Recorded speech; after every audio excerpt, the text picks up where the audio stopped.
Hey, deserving listeners, it's time for me to react to this TV show, and we're going to follow Darcey and continue with her story, 90 Day Fiancé. My name is Dr. Kirk Honda. I am a licensed therapist and a professor, and I've been both of those things for over 20 years. Let's see what happens in this show. I met up with Darcey today. Really, I can't believe what just happened. Usually I'm quite composed in these types of situations, but I said some really unpleasant things to Darcey. I'm so frustrated with myself. Good. You should be frustrated with yourself. Now, why are you frustrated? Are you frustrated because you lost control, you lost your composure? Or are you frustrated because you said some of the most awful, most toxically hurtful things anyone has ever said on this show? Let's see what he says. Having the issues and the problems of the Darcey train that just ran me over doesn't feel great. So that's not promising. He's blaming her because he lost his composure. Again, I've talked about this before. I think that total speculation based on the limited information the show shows us and based on the limited information that these actors give to us, I would speculate that he has traumas in his past related to either losing control or allowing himself to show his emotions or being a disappointment or hurting other people. Maybe some of those, maybe all of them, maybe none of them, hard to know.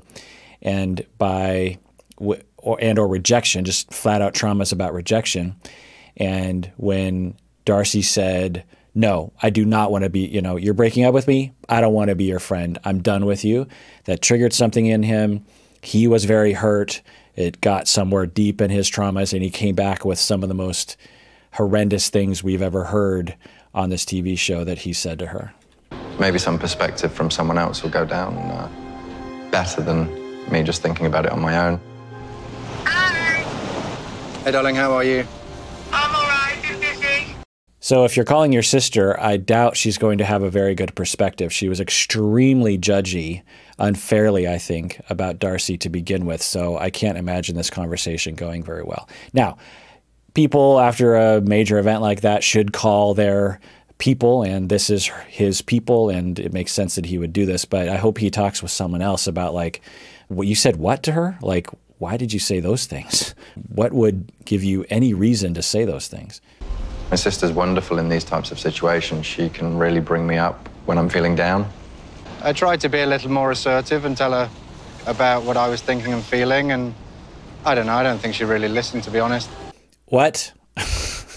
You tried to be assertive and tell her what you were thinking and feeling? That's not what we saw.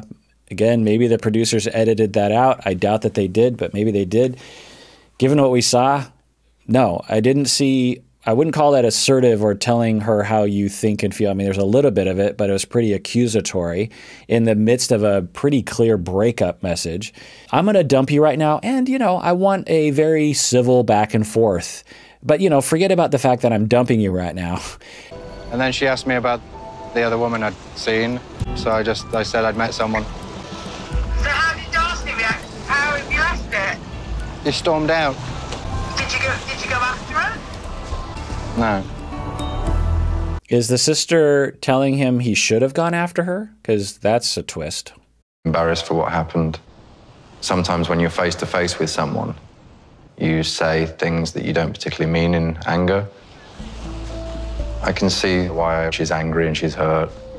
Whenever they're in these interviews, they always say the best things. Tom can see why she's angry and hurt. Why not say that in the actual interaction?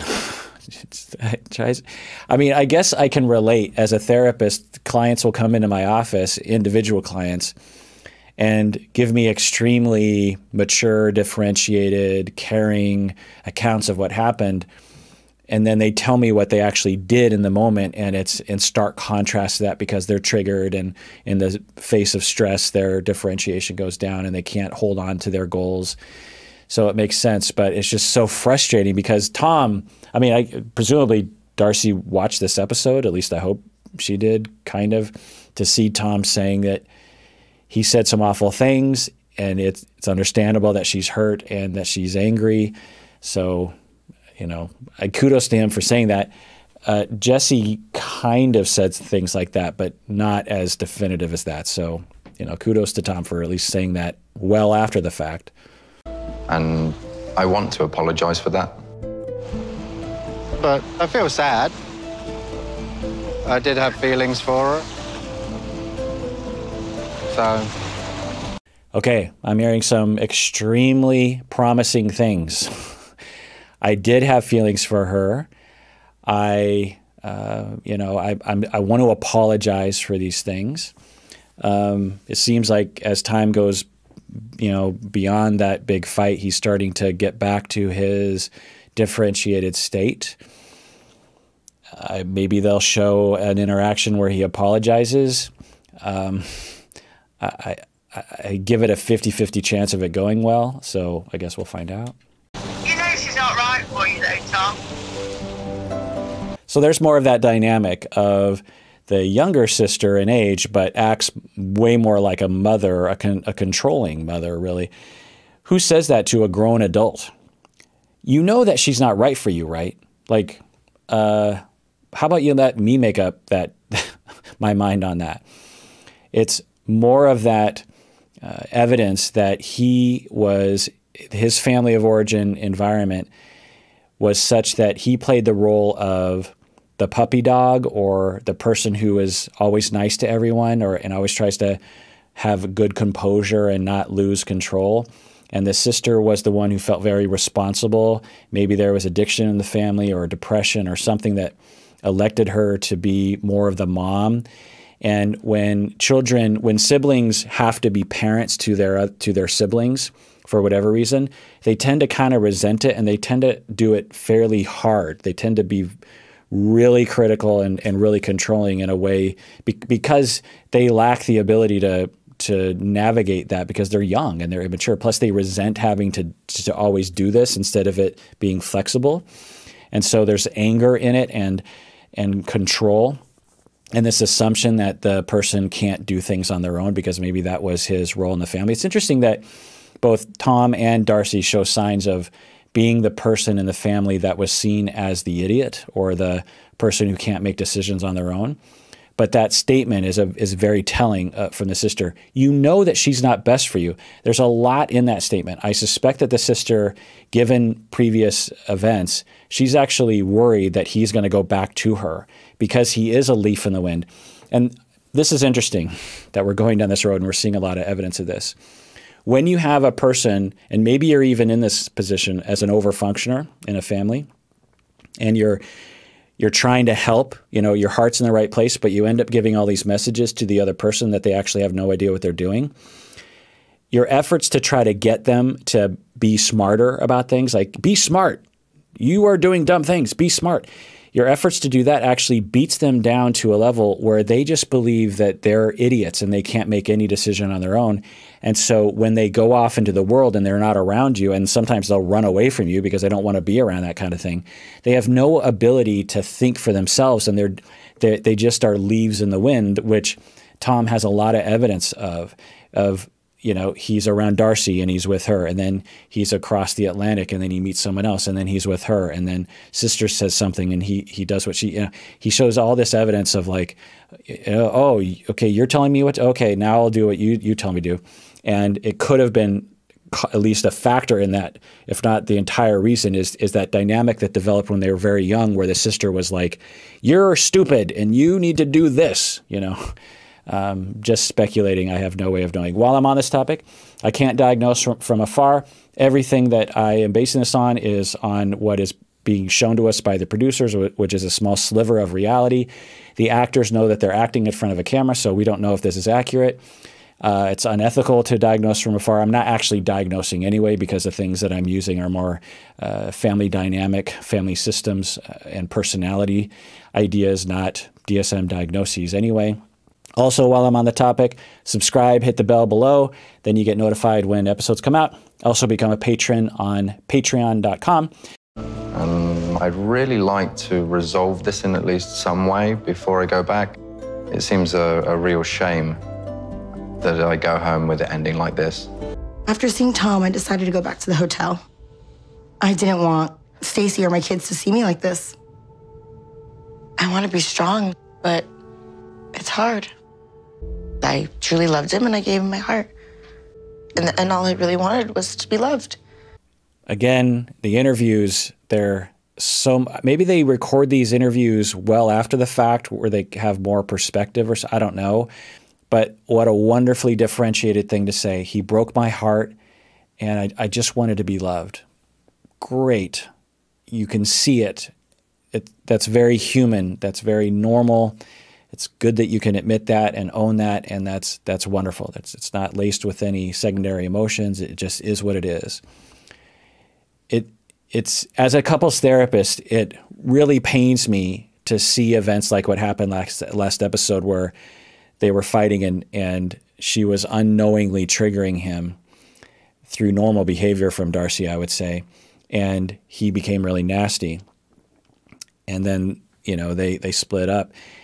And it pains me because I know through experience with couples that underneath all of that is this, where she feels like her heart is broken, she feels hurt, and he feels bad for hurting her. And if we could, you know, if I was there, I would help them to get back to that place where they could take care of each other and themselves. And it could be a win-win rather than both people just flying apart and creating these narratives that they're worthless and that the world is worthless and they'll never meet love and people can't be trusted. And I really felt like he was going to be the one. And he always promised me he was never going to hurt me the way Jesse did. But my biggest fears came true. Tom's a Jesse in disguise. And that's the narrative that she's free to have. There's no right narrative, but that narrative is probably going to hurt her to believe that Tom is a Jesse in disguise, meaning that both of these men are terrible people who are, you know, heartless people, is a narrative that makes her feel like she's stupid for having involved herself with them and fallen in love with them. It's a narrative that makes it look like, you know, a good percentage of men out there are heartless, which is not true, and more reasons to be distrustful, more reasons to get defenses ready to go of denial because she still wants love, and so it's more reason to put on those blinders to behavior. It's more reason to be really anxious so you can't actually listen to someone else's feelings and actually have a back and forth so that love can be created in the way that Tom was looking for. Again, this is just speculation, but again, she's free to have her narrative. Everyone is free to have their own narratives, but it is something to reflect on as you're creating a story about, okay, why did this happen? You know, what's the story? Was it because they have no hearts, or was it because it was incompatible, or our issues were triggering each other, or, you know what, not every relationship lasts forever. You know, there's a lot of other narratives available, none of which are right. It's just there are other options. I just feel like backstabbed and taken advantage of, and Did he have to see me in person like this? What, just throw it in my face? Gee, thanks, Tom. When is the one gonna come? You know, nobody wants to. Oh. Yeah, it just breaks your heart. No one wants to be alone. And she's feeling very alone.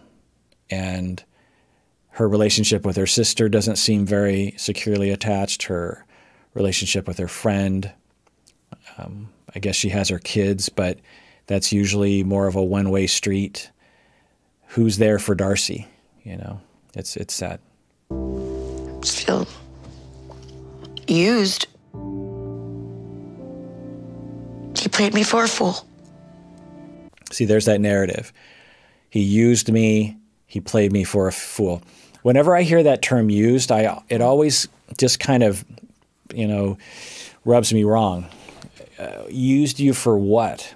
You know, when we're 14, I remember people would use that term. Girls would use that term. He just used me as meaning that he used me for sex. He used me for makeouts or whatever we did when we were 14.